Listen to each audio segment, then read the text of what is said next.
अस्सलाम वालेकुम students, welcome to the Elsa academy.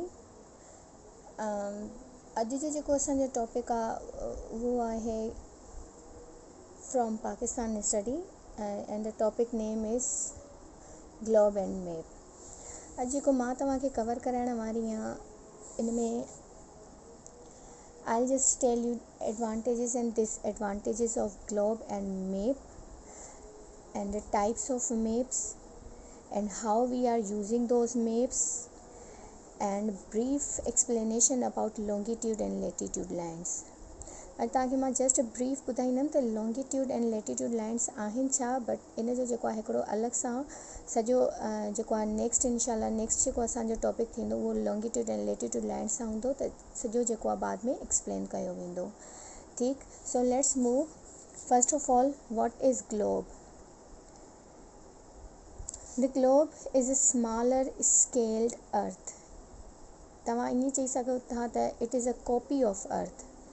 It shows us the shape and location of the continents, ocean, countries and the location of the important cities। जेको globe आहे उनखे असां hand सां move बि करे सघूं था, ठीकु आहे, छो जो उहो 3D में हूंदो आहे ऐं उहो जेको आहे असांखे शो कंदो आहे लोकेशन कॉन्टिनेंट्स जी, त उहे कहिड़ी प्लेस ते आहिनि ऐं असां उन ते ओशियन्स बि ॾिसी था सघूं ईज़ीली, असां उन ते कंट्रीज़ बि ॾिसी था सघूं ऐं जेके हिकिड़ियूं इम्पोर्टेंट सिटीज़ हूंदियूं आहिनि या स्पेसिफिक एरियाज़ हूंदियूं आहिनि उहे बि असां ॾिसी था सघूं। So it is all about globe and you can say that it is a copy of globe earth. ठीकु, सो हाणे मैप आहे। A map is a representation of the earth on a flat surface. या तव्हां चई था सघो त इहा हिकिड़ी ड्राइंग आहे, ठीकु आहे, जंहिं ते सॼो जेको आहे न हिकिड़ो मैप ठहियलु हूंदो आहे। Okay, so it's a simple U can say that it's a drawing विच represents the earth on a flat surface. मतिलबु अर्थ ते जेके कॉन्टिनेंट्स आहिनि, जेके ओशियन्स आहिनि, किथे रिवर्स आहिनि, किथे माउंटेन्स आहिनि, मतिलबु ईच एंड एवरीथिंग असांखे मैप ॿुधाईंदो आहे। सो अगरि हिन में बि इहे सभु शयूं असांखे नज़र अची थियूं सघनि, असां कॉन्टिनेंट्स बि ॾिसी था सघूं, कंट्रीज़ बि ॾिसी था सघूं, ओशियन्स बि ॾिसी था सघूं एंड द सेम थिंग्स अगरि असांखे मैप बि ॿुधाए थो त हिननि ॿिन्ही में डिफरेंस छा आहे। There is a huge difference between these. So let's discuss that इन्हनि ॿिन्ही में डिफरेंस छा आहे। ठीकु आहे, so this is a globe and this is a map. Globe is 3 dimensional. ठीकु आहे, डेट मीन्स के तव्हां अगरि उनखे ईअं स्लाइटली मूव कंदव त उहो आराम सां मूव थी वेंदो आहे। ठीकु आहे, एंड दिस इज़ 2 डायमेंशनल। जीअं असां 3D शेप्स पढ़ंदा आहियूं या 2D शेप्स पढ़ंदा आहियूं, उन में जेके 2D हूंदा आहिनि उहे फ्लैट हूंदा आहिनि, 3D जेके हूंदा आहिनि उहे फ्लैट न हूंदा आहिनि। ठीकु आहे, एंड इन अदर इन जो जेको हिकिड़ो डिफरेंस आहे, it can not be carry easily. असां काॾे बि वञूं असां सॼे ग्लोब खे ईज़िली कैरी नथा करे सघूं, but the map is always easy to carry, छो जो उहो हिकिड़े पेपर जी शक्ल में हूंदो आहे ऐं असां उनखे ईज़िली रैप करे पंहिंजी पॉकेट में बि विझी था सघूं। ठीकु आहे, and other is country continents can be seen easily, तव्हां हिन ते ॾिसी सघो था, but roads streets cities can be seen easily.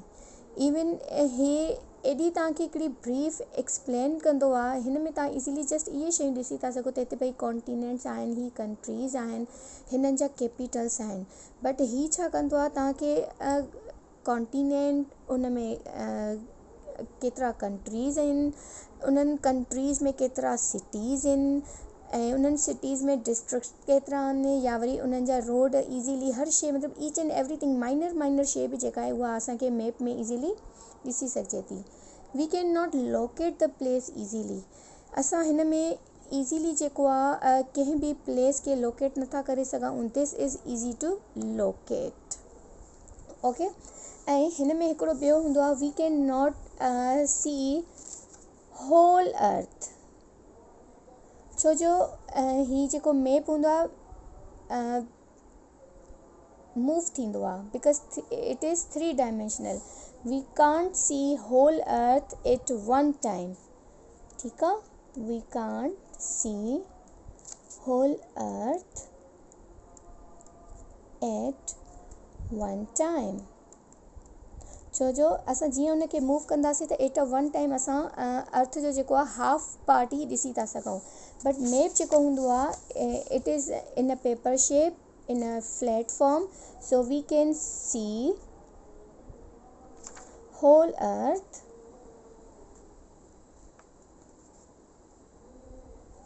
at one time. Okay, so इहो हिकिड़ो डिफ्रेंसिएशन आहे ग्लोब एंड मैप में. हाणे टाइप्स ऑफ मैप्स कहिड़ा आहिनि? वैसे त हूंदा आहिनि काफ़ी, बट ही जेके आहिनि उहे मेजर आहिनि. There are 3 types of maps: physical map, political map and thematic map. ज़्यादा जेके हूंदा आहिनि ही अंडरस्टैंड करणु ज़्यादा ज़रूरी हूंदा आहिनि. हाणे physical map and political map में डिफरेंस छा आहे? फिजिकल मैप में तव्हां कंट्रीज़ ॾिसी था सघो, उन में सिटीज़ ॾिसी था सघो. इवन हिन फिजिकल मैप में जेके हूंदा आहिनि काफ़ी सारा सिम्बल्स बि ॾिनल हूंदा आहिनि. ठीकु, उहे कीअं ॾिनल हूंदा आहिनि? लेट सपोज़ अगरि हिन में शो थियल आहे त भाई देयर इज़ अ फॉरेस्ट, त उहो जेको हूंदो आहे डार्क ग्रीन सिम्बल सां जेको हूंदो आहे डार्क ग्रीन कलर सां मेंशन थियल हूंदो आहे. ठीकु, फॉरेस्ट. अगरि हिन फिजिकल मैप में किथे रिवर मेंशन थियल आहे त भाई ही रिवर आहे, त उहा ब्लू कलर सां मेंशन थियल हूंदी आहे. अगरि हिते किथे स्नोफॉल या बर्फ़ उहा मेंशन थियल आहे त उहा वाइट कलर सां मेंशन थियल हूंदी आहे. दैट मीन्स कि अगरि फिजिकल मैप में तव्हां किथे बि डार्क ग्रीन कलर ॾिसो, दैट मीन्स के it means this is a forest. अगरि तव्हांखे ब्लू कलर किथे सिंबल नज़र थो अचे, दैट मीन्स के दैट पार्ट इज़ रिवर. अगरि तव्हांखे कंहिं पार्ट में वाइट कलर शो थो थिए, दैट मीन्स के उते बर्फ़ आहे. ठीकु आहे. एंड प्लेन्स हूंदा आहिनि जेके अगरि उहे शो थियल आहिनि, ऐं उहे कंहिंसां शो थियल हूंदा आहिनि? Just green.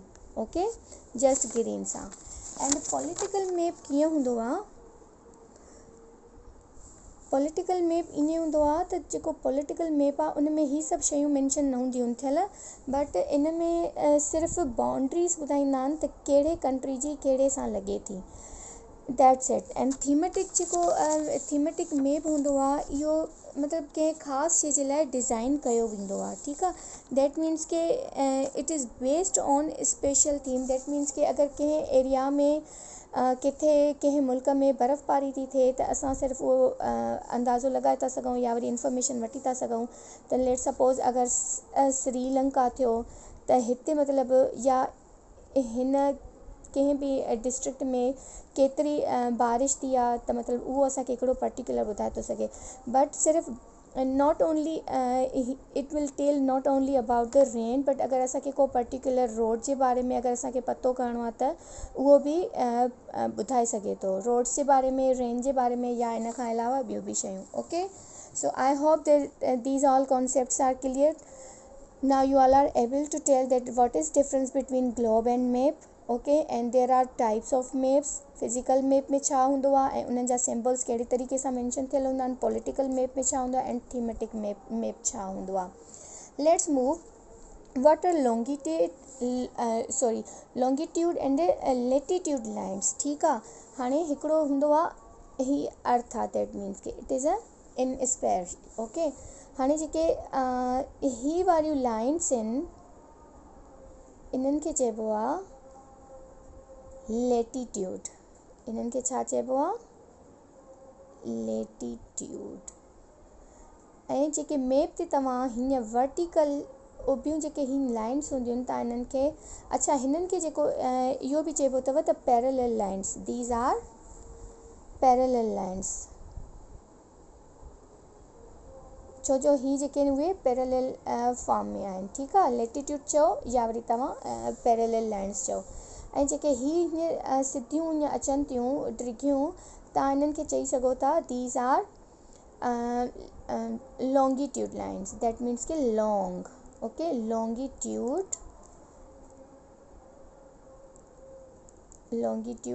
लाइन्स, या वरी तव्हां हिननि खे चई सघो था त these are vertical lines. So this is the end of today's topic.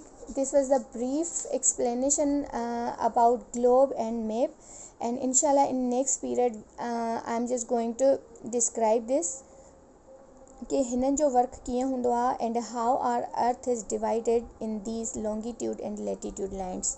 Okay, till then, this is the end of this topic. Have a good day. Thank you.